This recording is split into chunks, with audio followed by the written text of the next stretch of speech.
Hola, ¿qué tal? Nos encontramos en la presentación de la unidad número 3 de la materia de circuitos hidráulicos y neumáticos. Mi nombre es Brandon Emanuel Gastelum Salazar y hoy les voy a estar hablando de los temas que nos competen en esta unidad. Bueno, la unidad se llama Diseño de circuitos combinatorios y secuenciales neumáticos. Pues bueno, vamos a empezar con una breve introducción. Ok. Aquí podemos ver el título, ¿no? Bueno, vamos a hablar un poco de los circuitos combinatorios y los circuitos secuenciales. Esto es una materia que ya llevamos en el quinto semestre de nuestra ingeniería. Bueno, básicamente, a lo que se refiere un circuito combinacional es, bueno, como lo vemos en la imagen, es que el circuito reacciona según los impulsos o las entradas que él reciba.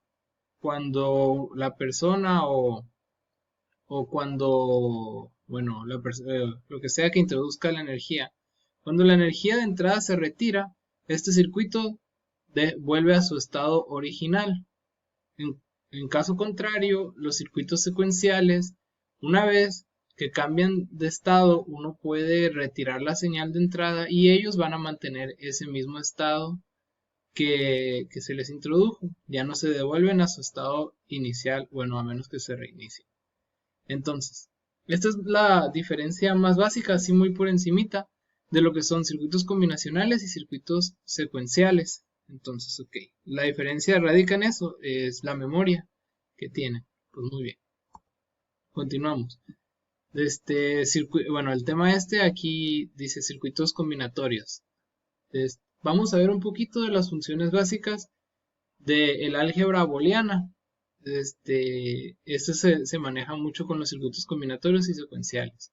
Muy bien, igual es esto que vimos en la materia de electrónica digital.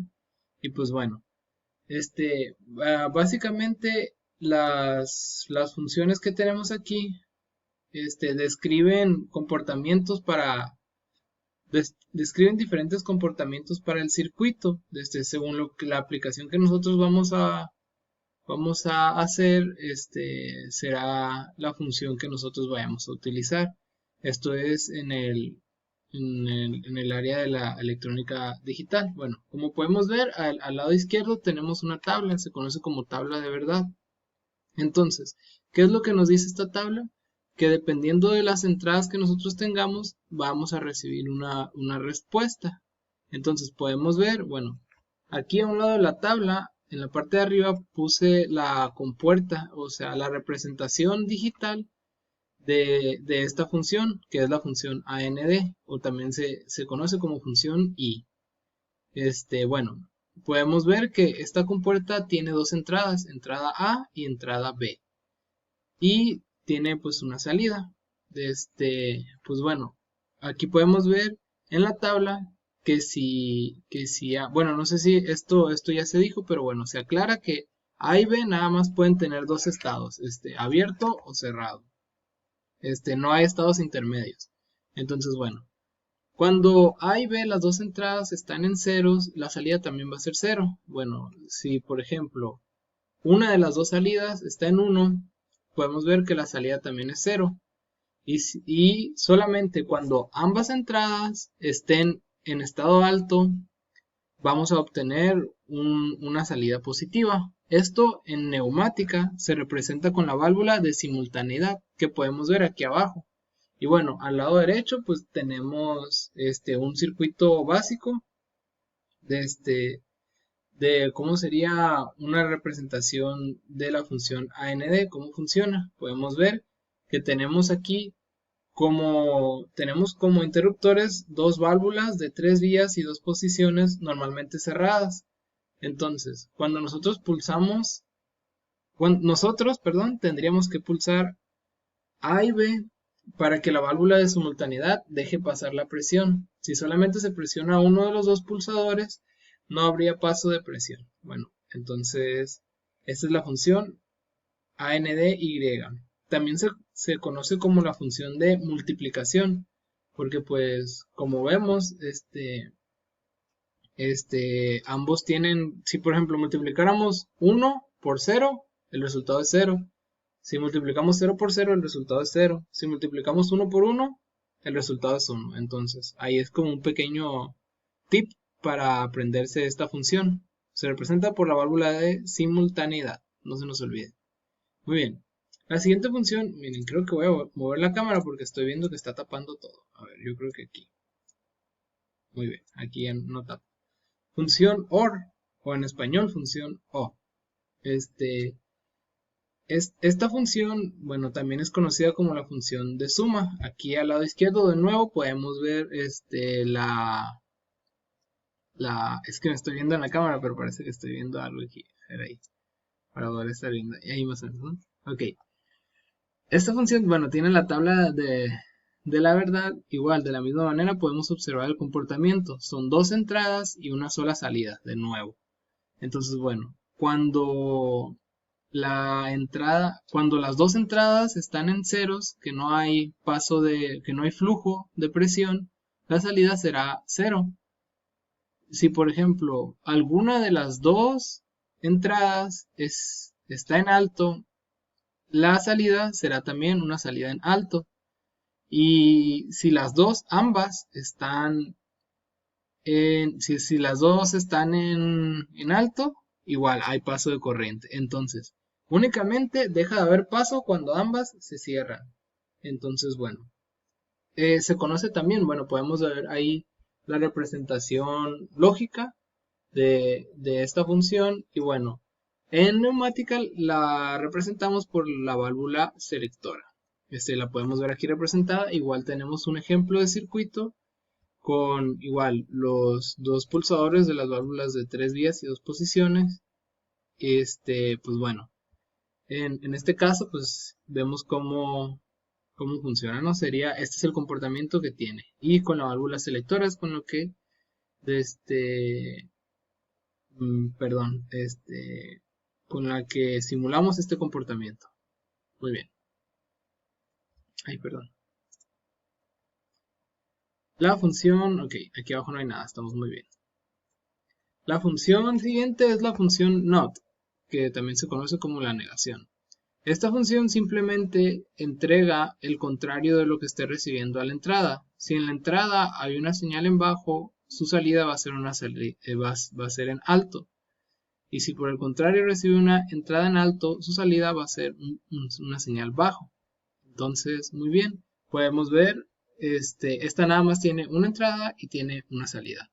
Entonces es un poquito más sencilla. Podemos ver su representación en diagrama lógico de Boole y esta se representaría por la válvula igual de 3 vías y, perdón, 3 vías, 2 posiciones normalmente abierta. Podemos ver aquí su representación. Igual pusimos un pequeño diagrama.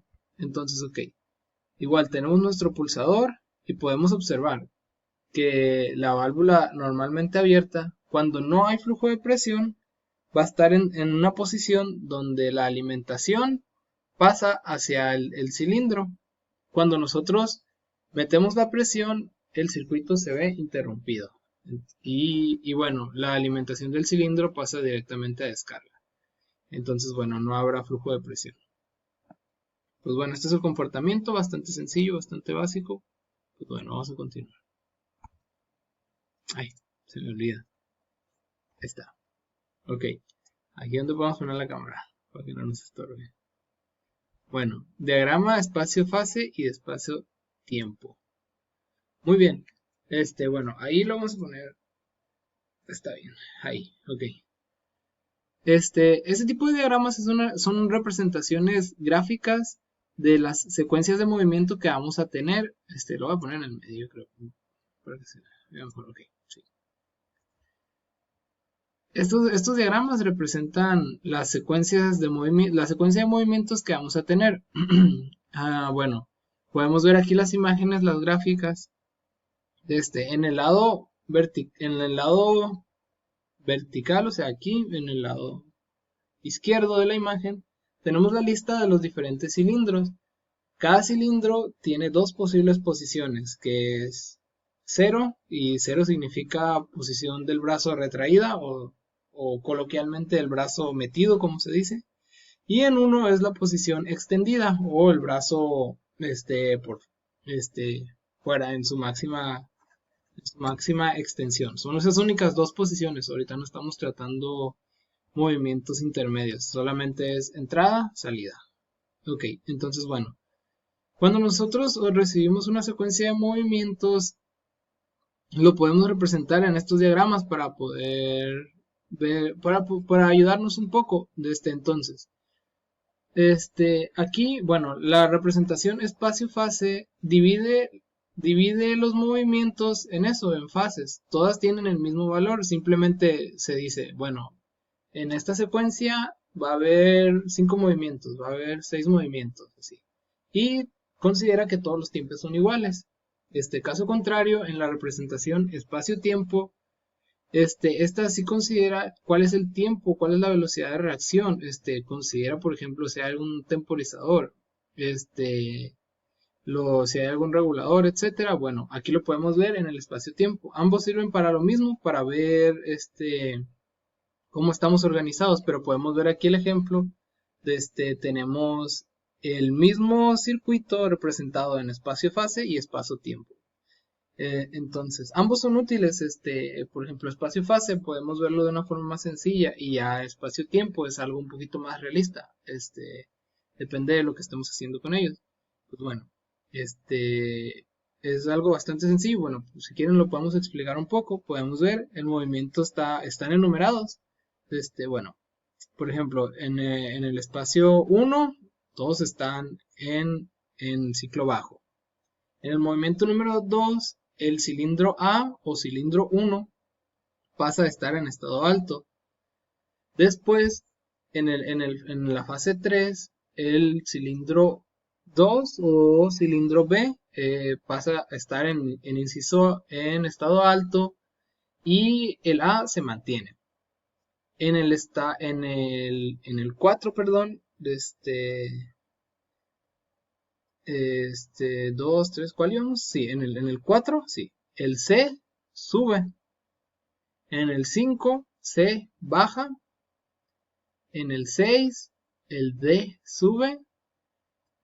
En el 7, el D baja. En el 8, el B baja.